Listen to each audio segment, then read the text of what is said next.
All right, hey everybody. In today's video, I have Scott back on the channel. He has been in Colombia, Mexico, and now he is in Hawaii. Stick around.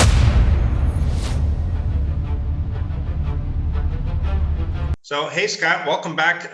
Again, we've chatted with you a couple times in Colombia, Mexico, and now you're in Hawaii. I'm actually surprised. Why Hawaii? How did you end up choosing Hawaii? Well, I think Hawaii kind of chose me. I had to come here for work. I've been doing some consulting in laboratory medicine, and it brought me out here for work. And, you always can't complain when work takes you to Hawaii. No, for sure. My brother-in-law, he used to get his annual work trips. They would send him to Hawaii. So, yeah, I know he wasn't upset about that. But so tell me about Hawaii. What any different than the rest of the U.S. as far as getting in and masks and what's going on in Hawaii? I would say they're a little bit more restrictive here.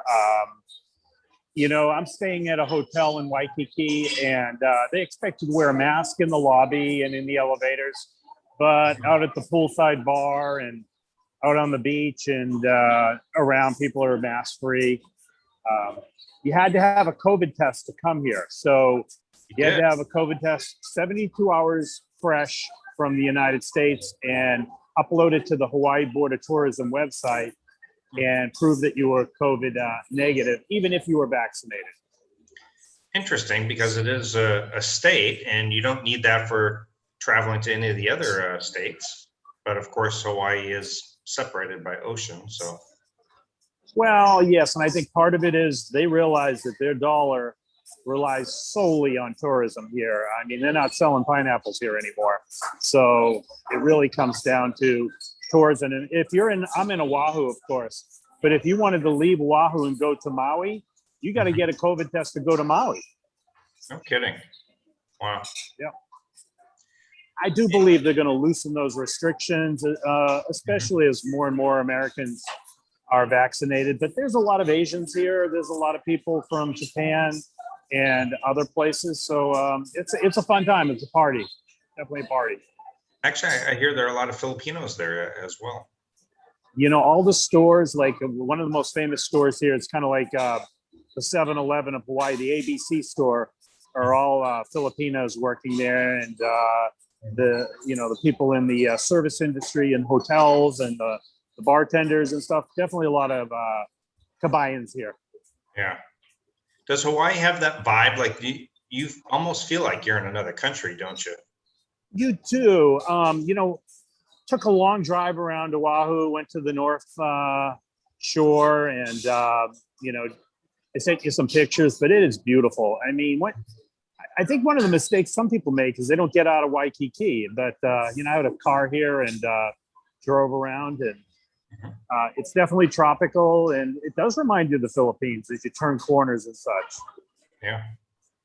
Now, do you have another trip planned after this? Do you have, or are you just working? I'm actually leaving tomorrow. I've been here for a week, and got to see a lot of things, some great meals and food, and a lot of beautiful women here, especially the visitors from Asia.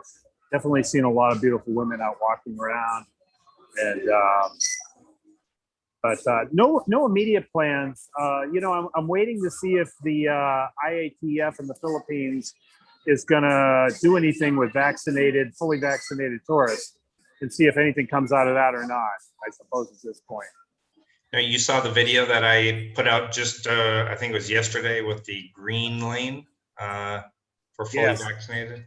So it sounds like at least I think they're really wanting to open. I think they're saying, we need to bring in some tourism. They have to, and I reread the article, another article maybe written in another journal, and it just basically said the Philippines wants to keep up with other countries that are allowing fully vaccinated tourists, and they need to do it. And so many people have been separated, long distance relationships and stuff like that. It just makes sense. And there's no risk to bring in a fully vaccinated tourist. They could open up their own website with the Department of Tourism and people could upload their COVID tests and their vaccines before they come. Maybe quarantine them for 24 to 48 hours when they arrive, and then there's no risk to the Philippines. Now, Cebu in specific, that is what they have. They have a 3-day quarantine, and sometimes they'll release you after 1 day once you're tested. Now, Manila is a different story, but Cebu, they have changed things around here. The governor is really quite progressive, and she's kind of a go-getter as far as wanting to getting things open and stuff. But yeah, I don't think there's the need especially if you've been fully vaccinated, and if you get into the hotel, you quarantine, you get tested, you wait for the results, and I don't know why you need to stay. Right. I mean, it's simple. It's not hard. Manila needs to think about, bringing back some tourism and spending for foreigners to come in and spend money in the Manila area, and maybe a couple nights in the hotel. Nobody wants to spend 10 nights. I can tell you that much. Living off of room service in a hotel, and nobody wants that. But all you need to show is an IgG antibody test, from a accredited lab. Upload that, get your nose swab when you arrive in Manila, maybe even require 172 hours before, like Hawaii does, and you're no risk. Right. Absolutely. So, how flexible is your job? It seems like it's pretty flexible. Where you have the ability to. I mean, I know this is a work trip, but it seems like you're pretty flexible with being able to take off and go hang out in places for a week. Is your job pretty flexible that way? It is, and I can do some of it. Especially during the pandemic, I did a lot of my consulting virtually, and through WebExes and virtual presentations. But now things are opening back up. I've been at some of the larger medical centers here and reference labs doing some consulting, and I'm very lucky in a sense. I mean, I've traveled quite a bit even during the pandemic. Sure. Back in September, I went to Aruba, and then 2 trips to Colombia, Mexico, and now here in Hawaii, and it's all good. Just ready to get back to the South Pacific.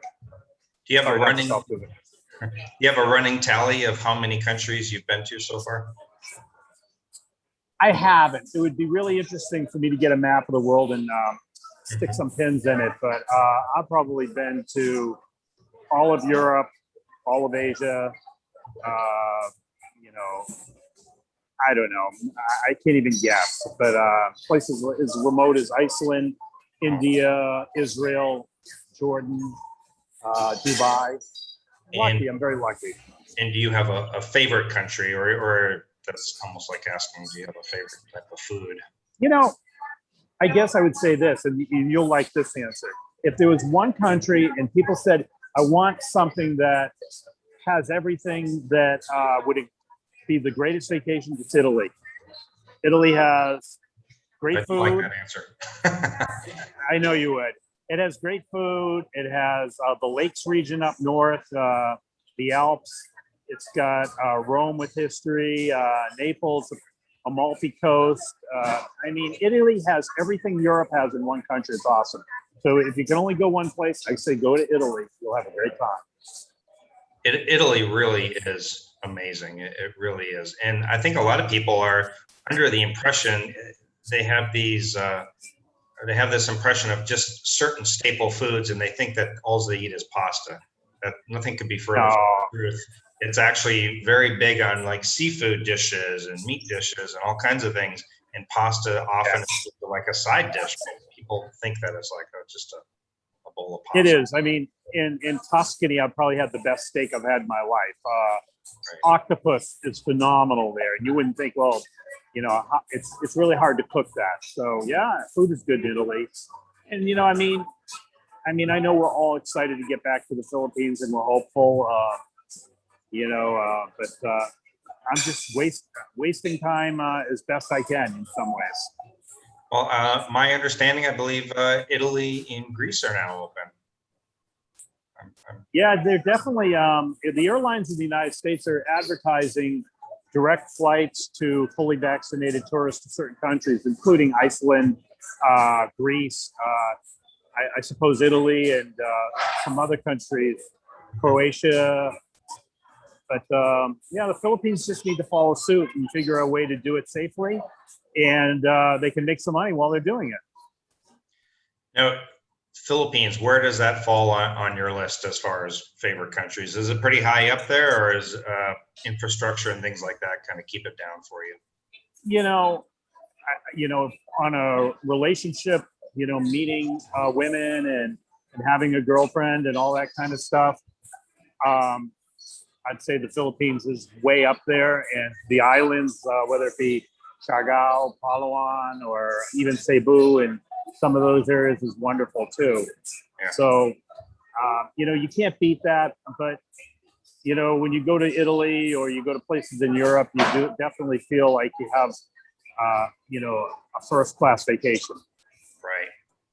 Of course, first-class expenses too. Yeah, exactly. I still believe that it's best if you want a serious relationship, if that's what you want, to get the girl here and then you bring her to go live somewhere else, Malaysia. Yeah, and that's definitely a thing. And I mean, the problem is getting people out of the Philippines too, as you know. I mean, yes. Right now, I'd love to be in Ecuador with my Philippine. I'd love to say, let's go to Ecuador and not the United States and have a really good time. It's inexpensive, but that just isn't going to happen. So, those are hard things. The issues with offloading and all those other things. But I mean, everybody that watches your channel wants to get back, whether they have a girlfriend or they just want to go out and have a good time and, party and hang out with the girls. I mean, absolutely. Right, for sure. Well, it looks like things are moving along. Looks like they're wanting to get on. Yep. What would be your prediction if you had to predict? What would you say when fully vaccinated? I would say that if the Philippines could get the interagency task force to move forward with this motion of bringing in fully vaccinated tourists, I would say September would be when they'd have enough infrastructure put in place to do it accordingly. I think they need to develop a website and do some more documentation and stuff like that. But I'd say September. I'd hate to see it fall into next year. I just don't see the need of it, regardless of how fast or slow the Filipino vaccine program in itself is rolling out.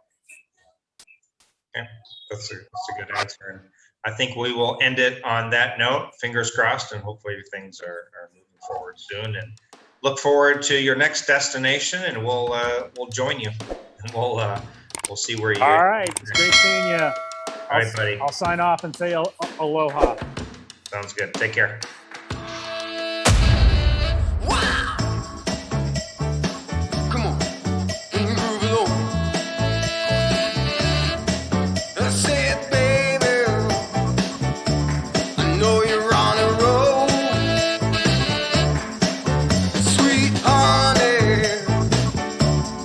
Take it real soon.